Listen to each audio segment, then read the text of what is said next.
get a running back, if they go early on a running back and get really an elite guy, oh my goodness, look at this offense. But that's the point. Oh. Think of how much Tom Brady has around him. Even the offensive line in recent years, they've devoted more resources to in terms of draft picks and treasure. So Brady's got, the defense is a little bit underrated. So Brady's got not just plenty, more than almost maybe anyone else. Maybe he has the most around him. They're going to be favorites to win the Super Bowl, the favorites? If his best days were ahead of him, they would be. They're not. Yeah, well, I'm going to say this. I mean, clearly, the best days are behind him. I mean, this isn't Brady and Gronk from 5 years ago.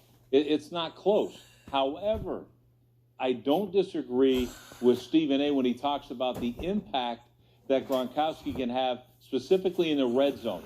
I think Gronkowski is going to be a situational player. When you look at what situations, game on the line situations, 2 minutes, okay, third down in red zone. And there he's going to be worth every penny they pay him. But if you think he's going to be, we talk about his blocking, guys, he's not going to be there on first and second down. There's no way. His body can't handle it. We saw at the end of it, the last year that he played, I said he's running with a piano on his back. Why? Because he had back issues, ankle, concussions, all those type of things. He's not the same guy, okay? And neither is Tom Brady.